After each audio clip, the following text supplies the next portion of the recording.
na dia fantatrao fa efa mitoby manodidina anao aza ny anjely a mbola manetry teny ianao miantso an'Andriamanitra fa mila azy zay le izy zay any manjary lasa tapaka indray le vavaka dia matahotra an'Andriamanitra tsy izy vavaka indray ianao a dia matahotra an'Andriamanitra tsy miaraka amin'Andriamanitra indray ny dikan'izay a dia efa fandrika anankiray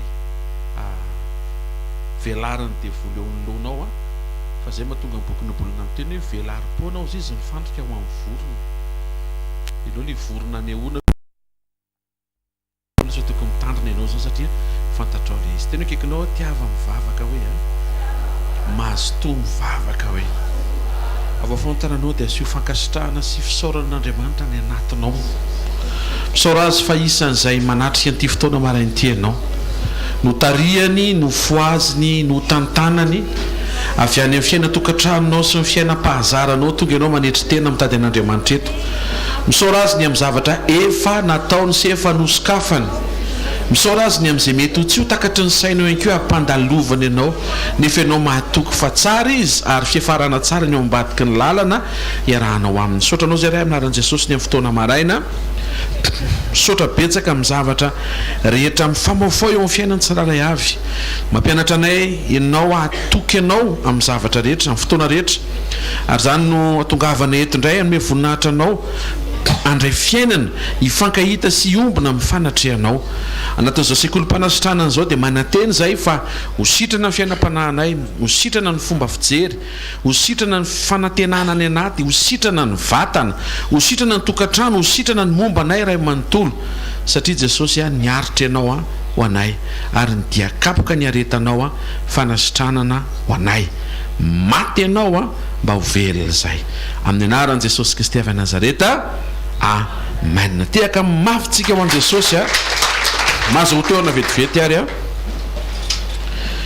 hiditsika ao anatin'ny afatra fampaherezana sy fananganana fanasitranana sy famangin'Andriamanitra antsika indray androany maraina ny fanekena taloha na ny fanekena voalohany na ny testameta taloha dia fanekena tsara ary ny tsiriritra n'io fanekena io daholo ny firenena rehetra satria Andriamanitra nanao fanekena tamina firenena anankiray atao hoe Israely dia io fanekena io raha fitinina dia hoe amin'ny fotoana rehetra amin'ny toerana rehetra raha iantso ianao dia ho vonjeko ianao tena mitsotranao marina fa na ny romanina ary na ianao zany dia mba nanirany zany satria ny romanina tsy maintsy mivavaka isaky ny tipan'Andriamanitra fa ny jiosy tonga dia anankiray efikasy be ny grika koa ny tsiriritra zany hoe tena hafa mihitsy ny jiosy fanekena tsara fanekena hijoroan'Andriamanitra amonjo ny jiosy na inona mitranga na inona midono raha mitodika ny jiosy hifantoka amin'io Andriamanitra io dia tsy maintsy hahita famonjena izy rehefa tonga Jesosy dia fanekena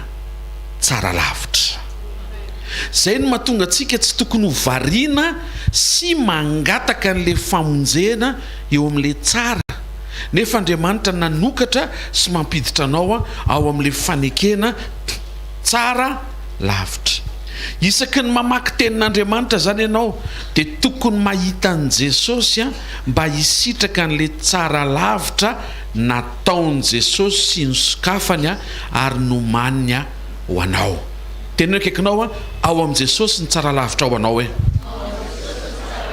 ary mahita fa andro maraina misokatra ho amin'ny révélation mahakasika an' Jesosy ny fonao dia hosokafan'Andriamanitra le anjara tsara lavitra ao ambadika izay révélation zay ho eo amin'ny fiainany tsiraray avy amin'ny anaran'i Jesosy Kristy avy any Nazareta ny zavatra rehetra nitranga nandritra ny testameta taloha dia manondro an' Jesosy avokoa ary ao anatin'izany ny tantaran'i Josefa zanaky Jakoba zafikeliny Isaka zafiafiny Abrahama loha hevitra androany dia nampitondra ny lohateny hoe Josefa aloka ny Kristy aloka ombre ny testameta taloha dia mora raisina zay mahatonga ny olona fa mamaky baiboly dia matetika to dia ny amin'ny testamenta taloha ny voasarika satria ihany tonga dia miatrika ady mandresy misy zavatra misy mora raisina be mora azo manavanana hoy ny fiteny satria tantarana olona tsy tanteraka no fidian'Andriamanitra sy nomban'Andriamanitra ohatrany hoe mahazo aina zany nofo rehefa miresaka momba ny Davida hoe Davida aza nanondrana nomban'Andriamanitra dia any amin'le manondrana ohatrany hoe mampahery zany hoe izy ary nanondrana nomban'Andriamanitra ka zaty ve zany tsy mba ho karakaraina dia fandrika izay satria ny nahatongavan'i Jesosy dia hanokatra masonao fa nandefitra be Andriamanitra tamin'ny fanondrakondrafan'ireo olona teo aloha fa tsy maintsy nahintsy sy naverina eo amin'le tena vérité sy le tena justice ankasitrahan'Andriamanitra ny fijoroana mba fa n'Andriamanitra mahazo aina mamonjy tena izy dia vao misaina an' Jesosy dia ohatrany sarotra be zany hoe Jesosy tsy nanota mihitsy dia eo dia efa bloqué sady na kristiana hoe ohatrany tsy possible satria teo Davida mpandresy fa manao sipa dia te ilaza aminao fa miverena ao am' Jesosy ao am' Jesosy ny fiainana ary eo am' Jesosy ny fahavelomana ny fihefaran'i Davida maty fa ny fihefaran'i Jesosy nitsangana tamin'ny maty zay mahatonga ny modèle tsy mahazo mijanona eo amin'le mahafinaritra anao fa tsy maintsy miditra aty amin'le nation an'Andriamanitra ohatrany tsy voatery mora le izy amin'ny voalohany fa rehefa tena isisianao amin'ny etaeta dia asehon'Andriamanitra anao hoe ty le tsara lavitra dia hidiro dia hisitrao tena kaikinao ao am' Jesosy le tsara lavitra ho anao averiko ny testamenta taloha dia mora raisina mora azo manavanana tantarana olona ny vidian'Andriamanitra tantarana olona zay no mahatonga ny toritenin'ny testamenta taloha mahazo olona kokoa no toritenin'ny testamenta vaovao zay ny testamenta vaovao kosa dia somary ohatrany hoe tsy ao amin'le mahazatra satria endrika ara-panahy kokoa Jaona 6:63 ny anaran'i Jesosy ny fanahy mahavelona ny nofo tsy mahasoa ninninina ny teny zay nylazaiko taminareo o Jesosy fanahy sy fiainana misy hevitra lalina miafina seho amin'ny fanahy masina ao ambadiky ny tantara ny ainan'ireo mpanompon'Andriamanitra teo aloha tsy hoe tsy ilaina zany mamaky ny tantaran'i Joseph tsika zao androany ianao étude an'le izy fa miaraka amin'ny fanahy masina mba hita hoe raha tsara ny tantaran'i Josefa inona ny tsara lavitra tian'Andriamanitra ho ampitaina avy amin'le nitantaraina tamin'i Josefa fa Josefa dia aloka manondro an' Jesosy ny dikan'izay raha nisy zavatra nafinaritra teo amin'ny fiainan'i Josefa ny sitrahan'ny olona niaraka taminy tsara lavitra noho izay no tokony sitrahantsika miaraka amin'i Jesosy misy olona eto miatritra olana fa ny révélation momba an' Jesosy ho voarainao dia ampaherenao ampitrakanao ampifikitranao am' Jesosy atonganao azo antoka fa ao am' Jesosy ny solution ho anao ao am' Jesosy ny fanasitranana ho anao ao am' Jesosy ny fiadanana ho anao ny tenin'Andriamanitra hita amin'ny fanahy masina mirévélé fa Jesosy ny fiainana no mitondra fiainana rehefa mamaky ny tenin'Andriamanitra hatrany amin'ny Genesis ka hatrany amin'ny boky ny Apokalypsy rehefa dinihana zany dia tokony mbola hitoy ny fanoratana ny epistily ao any Hébreo satria ao amin'ny boky ny Hébreo ao no miresaka ny fampitahanan'i Kristy a Melkizedeka nampitahany Kristy a Mosesy nampitahany Kristy amin'ny mpisorona be dia androany ho ampitahintsika Kristy amin'ny Josefa hitanareo amin'izay ny baiboly zany rakitra na boky manokatra ny ao anatinao fa tsy hoe raha ohatra hoe jona tsara ny tenen'ny Jaona 2:20 sy ny 2:20 izy raha nisoratana avokoa izy ny fahagagana izay nataon'i Jesosy dia tsy omba an'izao tontolo izao izy ny boky rehetra izay nisoratana momba azy nisany jamba ny sitraniny zany tsy voaisa ao anaty tenin'Andriamanitra fa nisy karazana jamba be dia be ny sitraniny fa nomeny exemple ianao mba hainao amin'izay dia afaka imaginer sy anantena hoe zay rehetra mitranga eo vitan'i Jesosy tenino kaikinao zay rehetra mitranga eo hoe dia vitan'i Jesosy hoe sady efa vitan'i Jesosy hoe fitianiko vedeka ny tantaran'i Josefa ao izay mety mbola tsy namaky ny tantarany mba ho tafiditsika ao anatin'le zavatra tian'Andriamanitra ananganana sy ampaherezana antsika Josefa dia zanaka Jakoba ary Josefa ilay zanaka tiany indrindra nanofy izy io ary nofy io dia nofy avy amina tsodrano voarain'ny dadany mbola tsy nitranga teo amin'le dadany nitatarain'le dadany ny raisiny dia lasa nofiny. Ny zavatra saintsainao foana ny lasa rêve. Raha zavatra miserana indray mandeha zany tsy lasa rêve. Raha manofinofy ianao mba ho tonga olona malemy fanahy dia mila misaintsaina n'izany isan'andro, fa tsy avy mandrety an'Andriamanitra indray maraina dia hanofy tampoka eo vitsy izay. Tian'Andriamanitra ho hita hoe tena zay tokoa ve ny etaetanao. Fa tia Joseph tia nandray an'le tsodrano voarain'ny dadany, tsy nitranga teo amin'ny dadany dia nampiasa saina azy, dia nameno ny fisaintsainany, mety ny irahirainy, ny tehiriziny, any ka lasa nofy. Le nofy dia hoe anangona vary be deaibe izy, ary ny zanaky ny reniny dia iakoaka aminy, zay le tsodrano lasa nofy. Tsy zakany rahalahiny le nofy, nankahalana azy le rahalahiny, ny alina azy dia namidiny ho andevo any Egypta tia Joseph ty. Ohatra mahavariny zany hoe rahalahy prêt-à-pot aminao ve dia hamaritra anao andevo, fa zay maneho ny faratsiany nofo ao man-drà. Tena misy zany. Fa tsy mampaninona satria Andriamanitra ao ambadika ao mitazana sy mijery dia mifeny zavatra rehetra. Tany Egypte Joseph lasa niasa tao amina tokantranona mpanapaka Egyptianina anankiray atao hoe Potifara. Nilamina tsara satria nanomboka nahazo promotion izy tao amin'ny toerana io dia andevo aza.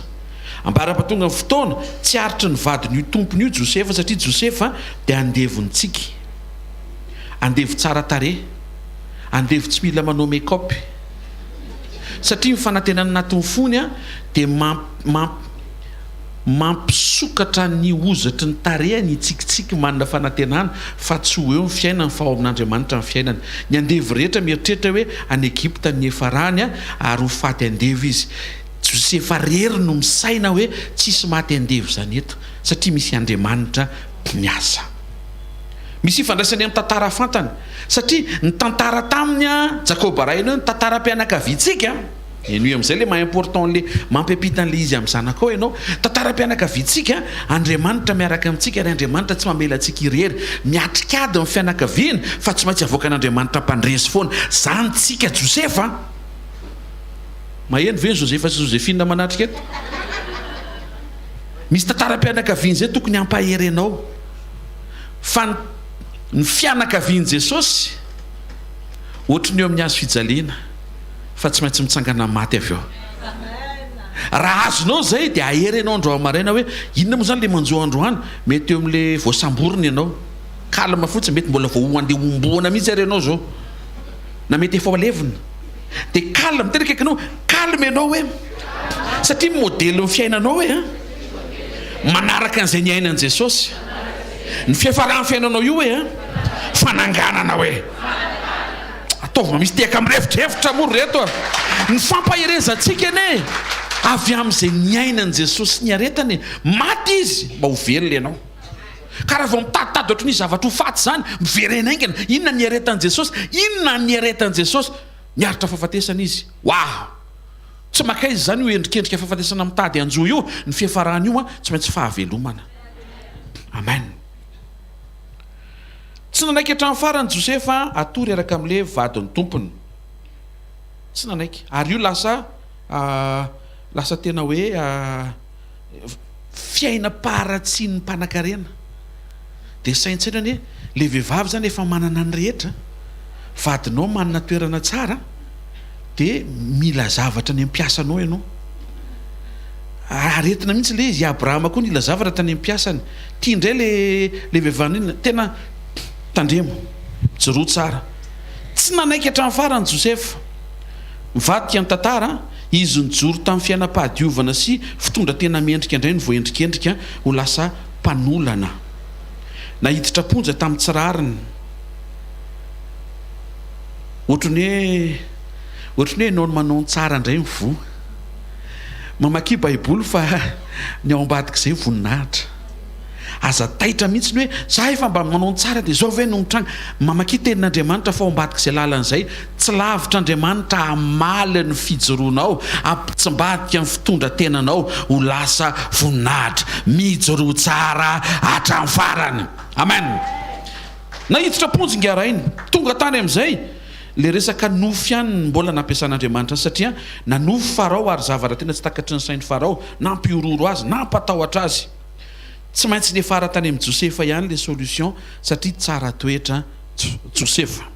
Rehefa nentina tao amin'ny Farao Josefa dia nanana ny valiny Josefa ary nijoro avolombelona Josefa hoe tsy avy amiko izy le valiny fa avy amin'Andriamanitra. Ainy Josefa namadika an'le nofy, nandika an'le nofy. Vitany Josefa namahany olona an'le nofy, nomeny Josefa hatramin'ny planina fahendrena hiatrehana an'le nofy. Taitra Farao, mbola tsy nahita ohatr'izany izy. Ary avy hatrany dia nanafaka an'io lehilahy io, tonga dia nisoloana ny mahandevo azy ho lasa olona afaka. Tonga dia nomena taratasy, lasa nazy taratasy vazaha izy, lasa Egyptianina. Tsy nila visa intsony izy fa lasa nationalité tonga dia azony. Misy tiako iainy tsara eto fa Andriamanitra afaka ampitsimbaty zavatra be dia be ao anatin'ny 2 minitra rehefa misy olona anankiray mijoro ho tsara toetra. Misy olona tsara toetra avy eo manatrika eto? Tonga dia ozy izy Farao, Prime Ministre ianao. Tokony mbola andalo, tokony mbola eken'ny Assemblée nationale ane. Tonga dia manaiky zareo ka Prime Ministre ianao. Zany tsy manana nationalité égyptienne. Omena ianao zao sady atao Prime Ministre ianao tonga dia omena nationalité. Tiana koa atao nationalité grika koa ianao, misy koa afaka ataon'izay koa, tonga dia afaka ataon'ny rehetra anatin'ny ray mipimaso. Tsy mbadika ny zavatra rehetra. Tsy mbadika ny zavatra rehetra. Tanatin'le nofy dia nanofy Farao hoe isy taonjina 7 dia aveo isy tao mosary 7. Zany hoe fahavokarana 7 ans dia aveo fahamainana be 7 taona. Ny le mosary tsy maintsy tonga nitady vary reo rahalahiny izay nirahany dadany mbola velona. Rehefa avy nyzahany Josefa toetra reo rahalahiny reo dia niseho Josefa hoe za le Josefa narianareo ary za tsy hamaly faty anareo, za no hamelona anareo. Ary zao programme zao nareo nanao an'le izy ho ketrika ratsy fa Andriamanitra namadika an'le izy ho ketrika tsara. Nafara ny rainy, nafara ny fianakaviana complet ny tohany daholo olona 570 sakafo maraina atoandro hariva miaraka amin'ny akanjo sy ny fitafiana ary ny fiatranoana tsara fefara ny fianakaviana dia nitehaka daholo izay nanatrika sekoly tamin'izay maraina izay. Inona ny manondro an'i Jesosy ao anatin'izay? Andinikintsika ny tableau voalohany. Genesis 37:11 aminaran'i Jesosy. Nialina ny Josefa ny rahalahiny fa ny rainy kosa ny tadidy zany zavatra izany. Rehefa nialona ny Josefa dia inona no nitranga? Zavatra ohatran'ny ratsy be dia be no nitranga fa inona ny farany? Tsara. Raisiny lesona. Ao ambadiky ny fialonan'ny olona mety izy zavatra ratsy fa ny fiafaran'ilay izy tsara. Raisiny lesona, raha ianao no mialona mety izy zavatra ratsy hitranga fa ny fiafaran'iny ratsy any fiainan'ilay olona ialonanao iny tsara. Kandroany zany tsy hoe mampahery anao ialonana fa mananatra anao sao dia anao koa mialina. Jesosy marika 15:10 aminaran'ny Tompo. Fa fantatra Jesosy fa fialonana no nanolora ny loham-pisorona azy. Ainao na tonga ny loham-pisorona n'olotra ny Jesosy, tsy hoe tsy fahazakana ny fampianarana izay nentiny fa fialonana ohatran'le niainany Josefa. Fandresena no anjaran'izay ialonana, fandresena no anjaran'izay ambaniana, fandresena no anjaran'izay ahilika. Androany maraina raiso ny teny dia aza mikoropaka miatrika an'ilay androany ohatrany tsy tianao fa nefa rahany io rehefa kalma tsara ianao mifikitra sy miaraka amin'Andriamanitra tsy maintsy vavolombelona no ambadika io ohatran'izay niainan'i Jesosy. Amen. Genesis 37:26-27 taminaran'i Jesosy. Ary io Joda tamin'ny rahalahiny andeha amiditsika amin'ireo Ismaelita ireo izy ny namaritra ny Josefa? Joda. Io Joda mihitsiny. Joda mihitsy no mivarotra ny Josefa. Marka 14:11 aminaran'i Jesosy. Ary rehefa nandre izany izy ireo dia faly ka nanaiky hanome vola azy ary Joda asy dia nitady izay andro azahoany hamadika an'i Jesosy. Tiako ianao mailo be fa ny zavatra nitranga rehetra efa voasoratra, tsy tokony ampikoropaka. Ny fiafaran'i Joda nanaiky teo amin'i Josefa. Tsy ny ampelantanan'ny mpamadika no avinao, iny ampelantanan'ilay Andriamanitra antony fandeferanao sy ny fahanginanao. Aza marary fora sendra nisy namadika. Ary miovahinao raha ianao mihitsy ilay mpamadika tonga eto. Ny famadian-jody dia navelan'Andriamanitra hitranga ampiditra ny Josefa ny amin'ny anjara voatendrany satria ireo Ismaelita ireo no nitondra azy tany Egipta, kanefa tany Egipta mihitsy no tian'Andriamanitra aseho ilay fahavokaram-be ho tapahany. Raha tsy teo zany ny famadian-jody dia tsy nanomboka ny destin. Raha tsy teo koa ny famadian-Jodasy tsy nanomboka ny famonjena.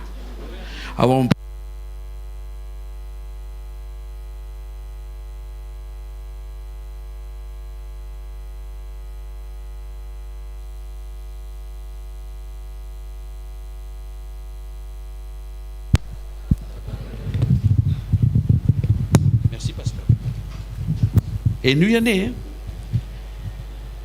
miara-miasa mahaso zavatra rehetra rehefa tehirizinao madio ifikiranao amin'Andriamanitra ao ambadiky ny fiombonana ny fonao. Raha ny tokony ho izy zany tokony hisaotra ny jodana zany Josefa hoe merci rangaha fa tena tonga tany Egipta noho ny amin'ny famadiana nataonao. Misy zavatra tsy tian'Andriamanitra hiasanao loha ary misy zavatra tsy tian'Andriamanitra hiasanao saina. Indrindra rehefa mandeha ilay fotoana dia ohatry manomboka manao listsika hoe iza daholo ireny nanao tsy mety eo amin'ny fiainako hoe sao dia ilay ankizy lahy tany am-pianarana tany amin'ny lycée tokony hakavady anahy dia nariny sao dia iny ary ny tokony ho vadiko atonga tokantranoko mba tena hiaina mety efa mba lasa miliardera zay raha iny no vadiko. Ianao ary mbola tsy vady nefa nariniko. Tsy haiko. Dia ianao hoe mieritreritra rehefa tonga vadiny dia tsy ho ariny. Saotran' Jesosy mbola tsisy fanekena dia efa nalefany ianao. Ary matokoa tsy iny ilay izy dia tsy iny zany ny anjaranao. Sakafo masom-panahinao ny voahoman'Andriamanitra ho anao tsara fadrandray masom-panahiny tsy misokatra dia lasa ohatry mitady ahitsika hoe tamin'ny tena tamin'ny 2002 ny zavatra saika azoko izay fa nisy krizy teto amin'ny firenena. Tena akaikinao tsisy idiran'izay ka zay tsy nisokatra tamin'ino hoe afaka hosokafany androany hoe dia ilay izy paster efa nentina mbavy nanoka ny ova foa 2009 saika ny zavatra mipoaka zay teo amin'ny fiainanay dia nisy krizy indray zay indray ianao efa nisitranina tamin'ilay 2002 dia miverina maratra indray ianao amin'ny 2009. Teneniny akaikinao rehefa ao amin'Andriamanitra no avinao hoe aza miasa saina hoe amboary tsara ny fiarahanao amin'Andriamanitra. Genesis 37:23 aminaran'i Jesosy. Ary rehefa tonga teo amin'ny rahalahiny Josefa dia nendany ny akanjony dia ilay akanjo lava teny aminy. Matthieu 27:35. Ary rehefa voaomby tamin'ny hazo fijaliany Jesosy dia nanaovany loka ny fizarany ny fitafiany. Nesorina ny fitafiana maro loko maneho fa zanaka sitraky ny rainy indrindra Josefa dia ohatr'izay mihitsy koa nanaovana an' Jesosy teo amin'ny hazo fijaliana. Inona no tonga an'izany resahantsika satria ilay nesorina ny soloina ary ilay nanoloana azy tsara lavitra. Ninona nesorina teo amin'ny fiainanao nitsikitsiky fa ny tonga ho avy ihany isolo an'ilay izy jojopile tsara lavitra noho izay nesorina teo amin'ny fiainanao. Ay zany paster fa mba hampahereza zay zay mihitsy ny natongavako eto tonga masika miaraka ny angady sy ny arina mihitsy ny ampaherenao hoy ny tompo. Tena akaikinao courage. Etony sady tany fianarana teny frantsay fianarana teny anglisy izy daholo mbola ho avy ny fotoana ampianarana teny koreana ianao. Alleluia. Ny fiantso hoe pasteur Rodolphe ary any Corée du Sud dia Moksani Rodolpho satria zareo tsy miprononce F peny anazy efa naizo anao anankiray zay efa hainao zany zay zay annyeonghaseyo bonjour ny dikan'izay kamsamida merci ny dikan'izay nona ny dikan'izay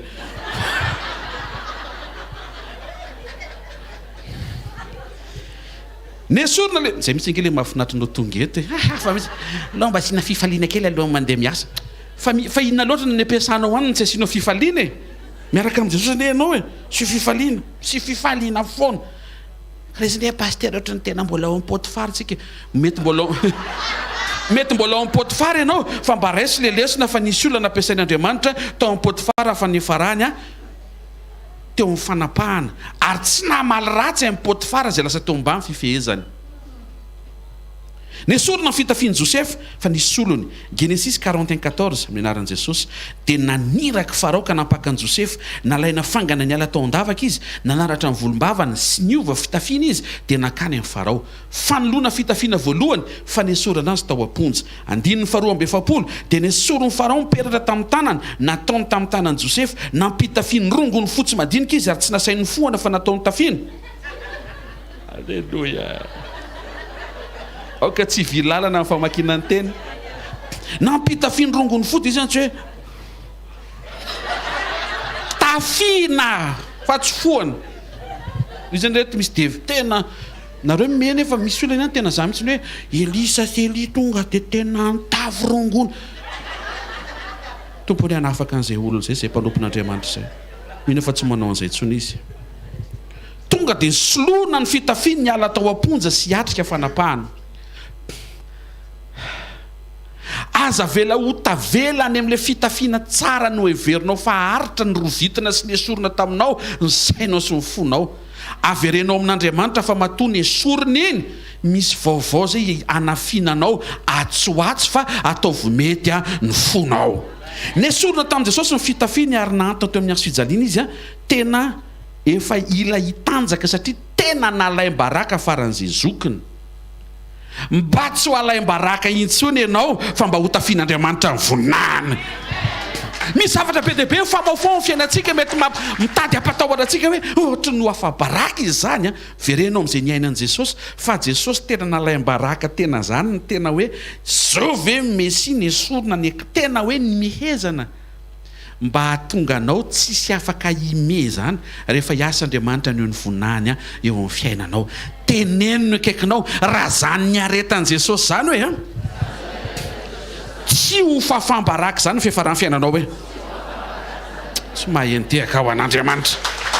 Aoka ho sitrana ny fonao miatrika an'le tsy tianao androany anantenanao an'Andriamanitra fa arak'izay ny aretany tsy ho fafambaraka zany mihitsy ny fiafaranao.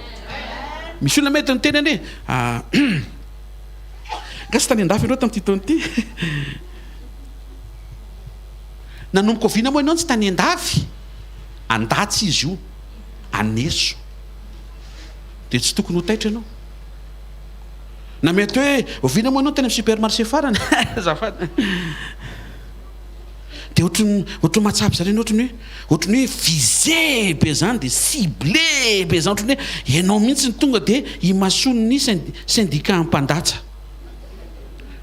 tsy ki fotsiny mandalo saison vetivety fa mbola ho averin'Andriamanitra zany amin'ny fotoanany amin'ny fotoana ianao indray ny teny ho any andafy eto tsy misy olona miteny rehefa lasa aloha dia efa zay fa netiny Jesosy tany Italia zay tamin'ny 2004 nanao asan'Andriamanitra tany Europe tonga tany dia aloha taony vavaka zay ny atongavana aniko fa vita mivavaka aleo sary amin'izay aloha ko mba samba ny taniko dia zao nytenen'i Jesosy ho avy ny fotoana izy imehezanareo zao sary zao. Ohatra ny hoe tonga Tanarivo dia maka sary etsy amin'ny aniny etsy tsy hoe ratsy ilay maka sary eny fa tsara izy rehefa voatonga fa raha mandalo eo foana ianao dia tsy aka sary eo tsony ianao satria andalo eo foana ianao. Misy zavatra tian'Andriamanitra nairana hoe io zavatra mahataitaitra anao io anie izy zavatra tsy amin'ny fotoanany amin'ny fotoanany tena kaikanao tsy ho fafambaraka zany fiafaranao inona ny ainan'i Jesosy alohany teo amin'ny asofijaliana esorina ny fitafiany. Luc 23:53 amin'aran'i Jesosy nampidinina ny fatin'i Jesosy ka ny fonosina ariry madinika teo dia efa tonga dia soloana ariry madinika ilo zany le fitafiana tsara tarehy mba ho alevina izy fa tia teny aminao fa rehefa nitsangana tamaty izy le mosarana namonosana ny tarehany navaliny tsara ary le lamba ariry madinika namonosana ny vatany nikorotana teo amin'le fandriana paty tao am-pasany. Dia rehefa niteny Jesosy Maria dia rehefa nitodika dia tsy niteny Jesosy hoe aza mijery ety azonao ve tiako tenenina fa taiza zany le akanjo nanaovany taiza ka ny lamba sy liana rehetra najanona tao taiza zany mihoatra no mifahakakana mpamorona izy le lamba ny esorina ara le lamba ny esorina ho profony fafambaraka sy ny enatra avy alao hitranga ny résurrection fa hitafy lamba tsy natao tanana créative mahafinaritra be raha zany ny saintsainao tsy kiropaka ianao am'izay ny esorina teo amin'ny fiainanao satria fantatrao fa zay niainan' Jesosy ho lasa fiainanao ninona ny esorina ho soloan'Andriamanitra zany ary tsara lavo zany amin'ny anaran'i Jesosy Kristy avy Nazareta mahereza tompoko lahy sy tompoko vavy taiza io kanjo io mba mameo lizy taiza tsy hoe le anjely hoe ry anjely mba ny akanjo selo va izy hitany nitsangantsika nefa tena alleloia fa tonga dia sady nitsangana no tonga dia fitafiana vaovao tsy nizairina fanatao tsy mbola nisy fa tonga dia ny foronina ho anao zay tonga eto tsy maintsy mikajy vo mino tsy maintsy mahita vo manaiky odoye fa mizavatra na dia tsy hita masonao azy afaka foronon'Andriamanitra avy amin'ny tsy misy avy amin'ny fahafoanana ho tonga eo amin'ny fiainanao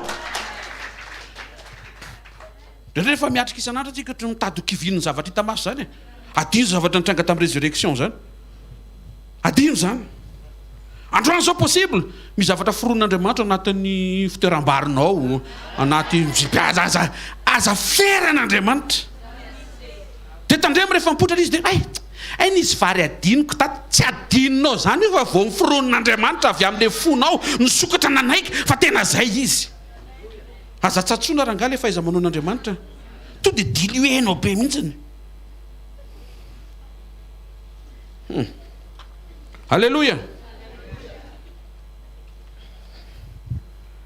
jereo tsara zavatra niainan'i Josepha fa nahazo teny izy dia nizahan-toetra azy le teny le lazaiko aminao hoe tsodrano voarainy Jakoba rainy tsy nitranga tamin'ny Jakoba nampiasa sainany Josepha hoe ny zavatra tenen'Andriamanitra hoe tokony hitranga foana fa maninona tsy nitranga tamin'ny Jakoba bon rehefa tsy nitranga tamin'ny Jakoba dia mitranga amiko zany Salamy 105 17 19 sokafo baibolitsika salamy fa 500 ny 9:7 ka hatramin'ny 9:7 amin'ny anaran'i Jesosy mino fa courage tsara daholo hiatrika ny journée androany tsisy kivikivina mitomaniman zany fa tonga dia miatrika tsara hoe terres éternes fa tsisy fafambaraka eo ranga mena tsisy mibridan zany fa tonga dia mitafy voninahitra amen zany fa kina aminaran'i Jesosy naniraka lehilahy aloha azy izy Josefa namidy ho andevo nampijaliany tamin'ny fatorana ny tongony nogadrany vy izy mandra-patonga ny fotoana hataterahany teniny nizahan-toetra azy ny tenin'i Jehova omena le teny dia misy fem-potoana zay vao mitranga le teny ary sa mahita efa matoty iteny ity nomena andro amaraina ao anatin'le vanim-potoana miandry le teny tanteraka ny tsiraray avy zay tonga eto dia mampahery Andriamanitra hoe le teny rehefa latsaka tsy maintsy hitranga ka le izy pasteur ohatry ny ela loatra aza atao ela loatra ao anatin'ny saintsainanao feno Jesosy mampahery ny ao anatinao dia courage ianao hiatrika indray ny androany satria Genesis 17:7 ny anaran'i Jesosy arindro nanofy ohatra hoe le mila musicien mihitsy arindro nanofy name amboara tany an-tsaha isika arindro niarina ny amboarako sady nijoro ary indreo nilahatra manodidina kosa ny amboaranareo dia nenkohaka teo ny atrehany ny amboarako ina zao mahasorena zany amboara amin'ny fampiakohaka le izy fa tsy hoe olona le fosiny saina mihitsy drendreny tonga dia mora mandray vilany teto Josefa tsy niteny hoe ary nekohaka tamiko nareo indrindrindrindra dia lahy io ry Simeona tsisy an'izany fa ohatrany tonga tao dia karahatsy alany izy koa ny akohaka amin'ny lahy eo aiza ve dia lahy ve mipréféré dia hatrany natrevika hatrany amin'ny hoavy hoe karahatsy enina ozy Andriamanitra hoe zay ka zay toetranao zay mihitsy mahatonga anao tsy ary amin'le promotion inona nofony Josefa teto nanofony izy hoe nisy fahavokarana vary be deaibe tiako zany nofo zany na apiko nofy anankiray fahavokarana loka be de fa samy manofony azy eo dia nanangona hony Josefa dia faly be izy tanatin'le rêve teo ampanofisana eo izy fotampoka efa andevo amin'ny Potifara maneno lakolosy zaraina ny sakafo any andeva ohatrany tsy vary be deabe a ohatrany vary eraky ny bol renversé ary neny Josefa satria Josefa tsy de titiany olona fa tsara fanasy tsara toetra tsy de mangalatra tsy tia mipiasa izy anao tonga eto ianao ve le piasa tsy tian'le olona marina sa ianao le tsy tia mipiasa mangalatra mibeba de neny Josefa tsy bol renversé fa petit bol renversé iangarana satria manao ny marina de eritreretany Josefa zany io andehinana an'le vary kely zarara mahavoky tsy zakako be mihitsy zay halleloia de io izy matsiaro hoe zary le rêve hoe vary be deabe ny eto ampelatanana ary tia tsy ahavoky avitany rehefa avy eo ny tena tsy afaka andeha hivoaka ry avy eo hividy sambosana raha ianao andevo tsisy vola fa zao Andriamanitra ny teny ho avy ny fotoana ho feno vary ny tananao jerevana vary ny ray mibava ozy ny tompo ny androany fa le ny teneniko vary tsy ho laninao satria ho betsaka lavitra no zay takatry ny sainao no ataoko eny tananao mety nisy taona mety tafatatary Josefa hoentina milamina mihitsy mba tsy ataon'le révélation sarotra be androany oza misy saotra Andriamanitra mety mba tantara zao Josefa za le azy tena nanofa tena ataon'Andriamanitra feno vary ao ny tanako fa rehefa tonga am'izay le fizarana vary de mety naneso io namany andevy io vary ahoana tsara le taniny Andriamanitra reo ahoana tsara de na tiana na tsy tiana hoenina ihany zany Josefa hoe ianao miteny zavatra ngeza be nefa ny zavatra mitrango eo fiainanao alevoara tsy alevoara fa tsy alleluia ozy izy ny tenin'Andriamanitra ny zatoetra ny Josefa le teny ambara-pahatanteraka an'le teny fa inona no andrasan'le teny rehefa mizatoetranao le teny ny zavatra andrasan'le teny de mbola ino azy foana ianao na de ohatry ny tsy zay mihitsy ary no mitranga zay le antsoina hoe contrasta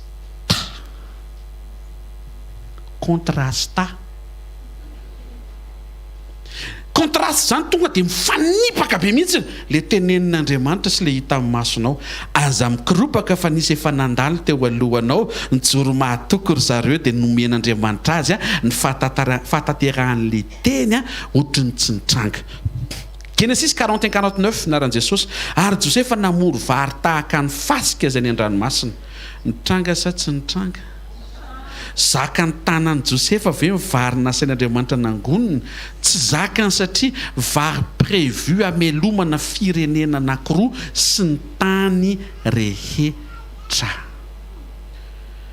nahazo teny Jesosy eo Matthieu 3:17 amin'ny anaran'i Jesosy ary injao nisy feo avy tany an-danitra nanao hoe iteno zanako malalako zay sitrako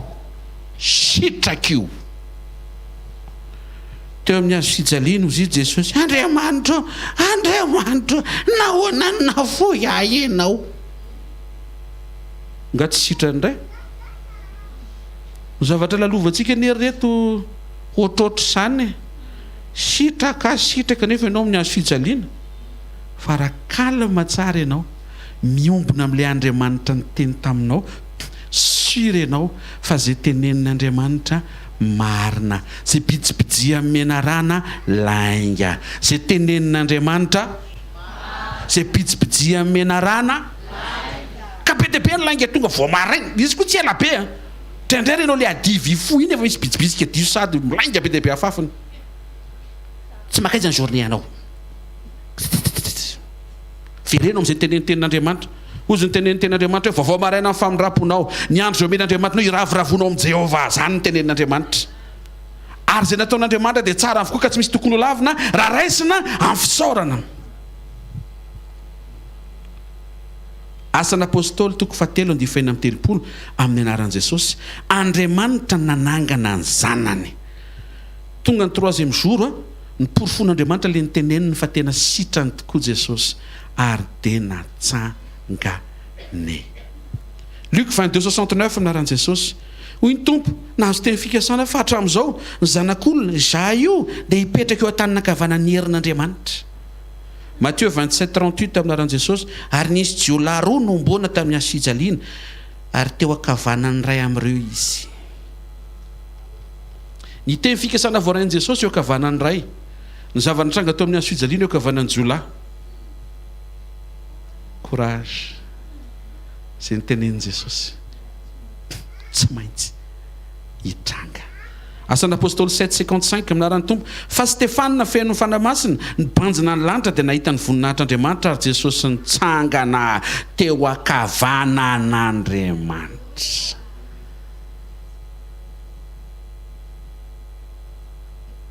Fiafaranao any amin'izay nolazain'i Jesosy.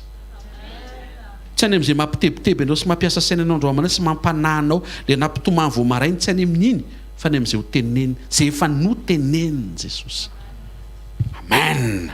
Tena akaikinao ny fiafaranao io hoe tsisy fafambaraka hoe any amin'izay lazain'i Jesosy hoe sy ho tehaka mafy tsara ho an'ny tompo. Genesis 2:7 ka hatramin'ny 10. Genesis 42:6-10 manondro an' Jesosy io tantara io. Ny anaran'ny tompo. Ary Josefa no mpanapaka ny tany sady izy no mpivaribary tamin'ny tompo-tany rehetra. Ary tonga ny rahalahiny Josefa ka niankoaka tamin'ny tany teo anatrehany. Ary hitan'i Josefa ny rahalahiny dia fantany ihany izy, nefa nodolo-kafa taminy izy ka niteny mafy taminy nanao hoe avaizonareo. Ary koa izy avany amin'ny tany Kanana izay mba hividianina. Ary fantatra Josefa ny rahalahiny, nefa izy ireo kosa tsy mba nahafantatra azy. Ary Josefa natsiaro ireo nofona nofisany azy ka natao taminy hoe mpisafinareo izany fangadiadiny tany natongavanareo. Fa izy ireo taminy tsy tompoko lahy fa tonga mba hividy hanina ny mpanomponao. Ny rahalahin'i Josefa tonga avy lavitra hitady vary. Taiza ny vary? Iza ny namboly? Josefa. Iza ny jinja? Josefa. Iza ny nanangona? Josefa. Iza ny mangataka? Rahalahiny. Rahalahiny ve ny rano hoe ndana mamboly dia misy tambary 2 hektara ry. Karaha tsy enina karaha tsy zany nanao anareo. Tsy raha tsy sain'oatra zany Josefa. Fa zavatra efa vita no nangatahany rahalahiny.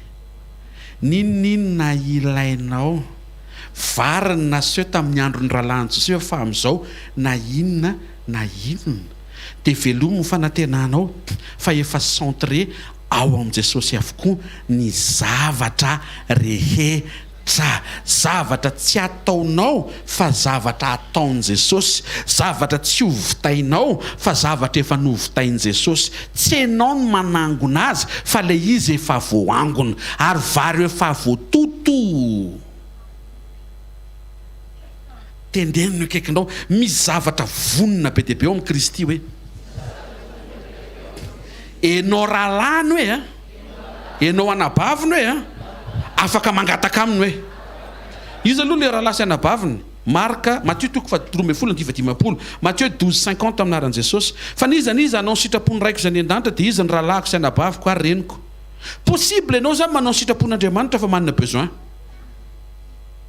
Ary ho anao mihitsy nefa le izy satria le rahalahy mihitsy ny tonga teo hitady ny zavatra tadiavina azafady dia efa feno tao amin'i Jesosy. Efa feno tao amin'ny rahalahiny, tao amin'ny Josefa. Nafarao azy ny teny hoe Genesis 41:55 aminaran'i Jesosy. Ary rehefa mosarena ny tany Egipta rehetra dia nitaraina nangataka hanina tamin'ny Farao ny olona ary roa Farao tamin'ny Egiptianina rehetra. Makanesana amin'i Josefa izy no enoy. Sy tadidinareo ve zany teny zany? Andriamanitra ray tamin'ny teny tamin'ny zavaboary rehetra hoe izy ny zanaka malalaka izay sitraka Jesosy io, izy no enoy. Ny dikan'izay ny vary rehetra zany tsy maintsy teny avy any am-bavan'i Josefa vao mahazo. Ny fahasoavana rehetra amin'izao vanim-potoana izao tsy maintsy avy any am-bavan'i Jesosy vao mahazo. Miverena ao amin'i Jesosy, mifotoro ao amin'i Jesosy, miombona amin'i Jesosy, mihavana amin'i Jesosy. Tsy tonga vainao zany dia tsisy vary dia i Josefa ny angarianao. Mandalo ny cortège Josefa, mandalo le kalesa be dehibe reny dia tamin'izany mbola tsisy ino ty girofara sy sirène fa akoho no ampanenoana. Azonao nga matiko tendenina dia mandalo Joseph, dia ianao mila vary zany tenenina ianao fa mila vary amin'io zareo vao Joseph fotsiny tonga am'izay fotoana nonako azafady Joseph ho Joseph oui mianaonao maninona tenenina akaikinao raha misaraka aminy ianao tsy mahay manao na inona na inona tsy afaka iteny amin'ny Joseph tsy tiako ny fitondranao nona vary raha zay ianao manaiky an'Andriamanitra ny fitondran'ny Joseph mety mbola misy clé mety mbola misy imperfection satria olombelona ihany izy mety misy défaut fa te ilaza aminao fa fitondran'Andriamanitra ny fiainanao tsisy kianina tsisy erreur tsisy défaut le hatramin'ny androany iny mbola izy no mifesy mitantana ny zavatra rehetra tsisy zavatra diso zany hoe fa fomba fijerinao tsy mahita le izy fa ombate kely ao itsika sy faly ianao iravoravo ianao satria anao fanekena ianao tsy hiala aminy na inona hita amin'ny masonao na tsy takatry ny sainao aza toiziko ny rahalahany Joseph dia tsy nahafantatra azy Genesis 42:8 ary fantatry Joseph ny rahalahany fa izy ireo kosa tsy mba nahafantatra azy dia misy teny zay reo hoe aiza izy teo nodolo-kafa taminy Joseph misy taony Jesosy modolo-kafa aminao ianao zany miteny hoe anao ny zavatra rehetra dia mody odiany Jesosy fanina ohatrany hoe tsy tompony zavatra rehetra zany izy misy condition tianohi tao fa oviana no ny vaky Joseph hoe zany ny rahalanao afaka hanome an'ilay zavatra rehetra nisy déclic anankiray ngezabe Genesis 44:33 mba sokafana azafady Genesis 2:7 tena kaikinao misy zavatra andrasan'i Jesosy hoe dia asehony aminao amin'izay fa tompony zavatra rehetra izy teto ny afina tamin'ny rahalahany na ny tompony vary an Joseph tsy azo zareo tsena mihitsy hoe rahalahany io amparapatonga ty fotoany ity miaran'i Jesosy ko ankehitriny trarantitra ianao aoka ny mpanomponao hitoetra ho andeviny tompokilahy hisolony zaza fa aoka ny zaza hiara-miakatra amin'ny rahalahany nanaiky Joda le resantsika tamin'ny voalohany le namadika azy nanaiky Joda ho fatiny amin'ny tenany hisolony Benjamina mba havelona ny dadany sy havelona ny ankohonany tratra ny objectif rehefa manaiky isika ny hofatiny amin'ny tenantsika ho an'ny hafa dia hitsangan'Andriamanitra ampafantatra anao fa tsy blagy le hoe tompony zavatra rehetra izy fa ho azo tsapahitanana eo amin'ny fiainana ray ambanontolo fa tena anazy tokoa zao rehetra zao voavity io tonga dia niteny amin'izay Joseph makatỳ nareo zay isitrahako isitrahanareo zay misy ao an-tranoko misy ao aminareo manana stokina azy eraky ny entrepôt afaka misotro anareo amin'izay tiavanareo tonga dia nisokatra ny zavatra rehetra teny hoe kaikinao miandry ny fanetretenanao Andriamanitra hoe manaiky ianao hoe tsy ianao tsony mivelona hoe fa Kristy mivelona hoe ny réaction ny olona matiny amin'ny tena tsy mamaly intsony zay atao aminy raha sanatria misy razana eo am-bohatra ka misy tonga avy miady aminy mamaly ve le razana mato mamaly le razana dia efa tsy fotoam-pahoriana tsony zany le teo efa fotoam-pisana efa vavolombeka nitsangana zany le anako fa raha misy olona tonga avy anao mihitsy ny tena tsy tiako mamaly ve le maty tsisy réaction ohatr'izay le tian'Andriamanitra ho hita eo amin'ny fiainantsika zana ny rehefa matiny amin'ny tentsika tsy tokony hisy réaction satria tsy velona eo amin'ny nofontsika hiadevitra amin'ny olona amin'izay filany tsy tanteraka fa ao amin'ny fanahintsika amin'ny saina ny amonjen'Andriamanitra n'le olona amin'ny fanekentsika hanana fiainana tsara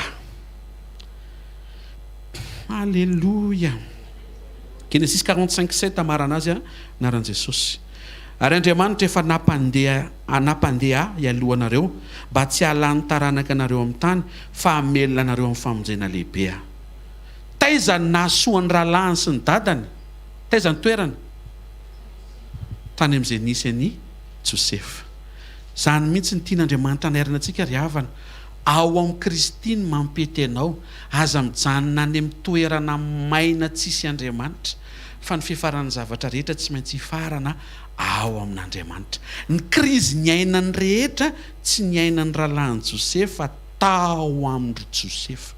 Ny krizy iainan'ny olona maneran-tany, niakatra ho ny droite étoile ary, niakatra ho ny droite gauche ary, nianina ny droite ary. Ahoana ihany rety firenenté. Ao amin'ny Kristy ianao no velona, ary ao amin'ny Kristy ianao no ahita fiainana.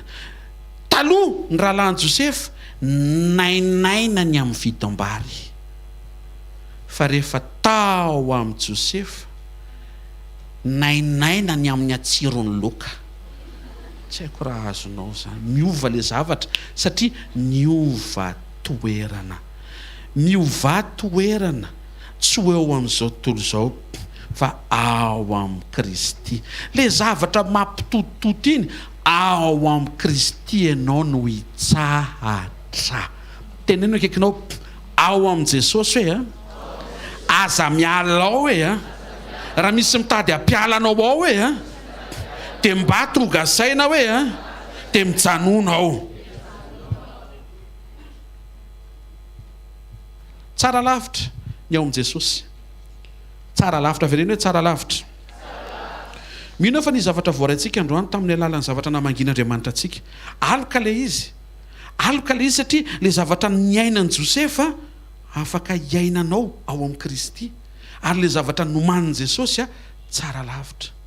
Neny Josefa vary, fa neny Jesosy vary, laoka, saosy, entrée froide, entrée chaude, cocktail de bienvenue, zavady, dessert, gâteau, goûter, tsy adino. Ny ankoatran'izay fahasalamana, fiadanana, fahafenoana, fifaliana, fimehezana maraina ataondro riva hatrany anatin'ny nofo ka hatrany amin'ny toalety memenao, miprisaka ho azy tokony miprisaka tsy mararikipy sady tsy constipé satria maninona miadanam-po ianao miaraka amin'Andriamanitra. Hitanareo amin'izay ve tao amin'ny Josefa vary, fa ny ao amin'ny Kristy ny rehetra ho anao dia vondrona azonao isitrahana ara-potoana rehefa ao aminy ianao. Mazava ho azy fa tsy mahazo milibo amin'ny Josefa. Tsy lanky daholo ny jus ka zay tandrifo no menanao fa mitoerao fa misy ny rehetra ao tsotra ilay any ivelany. Tenenao akaikinao tsy ahita fitsahara ianao any ivelany hoe ao amin'ny Kristy ny fiainana ho anao hoe reseo lahatra ny fonao hoe manana faharetana hoe fa ao mampety anao hoe tsy mahentehaka ao an'Andriamanitra. Manasantsika hitsangana mpitiavana, anova hofantanana amin'ny finoana, anokatra ny fontsika amin'ny fifaliana, ary resaka amin'Andriamanitra ny fitiavana. Ten'Andriamanitra misaotra raha iny amin'ny teninao. Mianaran'i Jesosy no ankasitrahana, anofa hofanentananay. Tonga soa tamin'ny teto amin'ny fanatrenao zay dia natsanganao indray. Nahintsinao napatsiahivinao fa ainy tantaran'i Josefa kay manondro anao. Tamin'ny andron'i Josefa tsara ny zavatra nitranga, fa miaraka aminao tsara lavitra no nomaninao. Saotra ray amin'ny anaran'i Jesosy Kristy avy any Nazareta. Fa ny fahafambaraka hitan'ny masonay androany dia efara ho voninahitra. Matsiaro izay Jesosy fa nesorona ny fitafian'i Josefa fa tsy maintsy nisoloana tsara lavitra izany. Nenao ihany koa tompo nesorona ho anay nanekenao an'izany lalam-piaretan'izany, atonga anay hitafy voninahitra dia hitafy ianao. Tsarovy izay rehetra miadrikady tonga eto androany maraina, ahery avy amin'izay fahatsapana reny tao amin'ny teny fa ny zavatra niaretanao mba hatonga azy ho tafavoaka. Misaotra ray amin'ny anaran'i Jesosy napatsiahivinao androany. Fa rehefa nitady vary ny rahalahin'i Josefa dia tao amin'ny Josefa ny feno an'izany. Aoka izy fandraisan-dahatra ho ampon'ny zanaka ao rehetra manatrika eto, fa ny rehetra ilainay dia feno ao aminao. Miafina ianao toy ny hoe tsy tompony zavatra rehetra.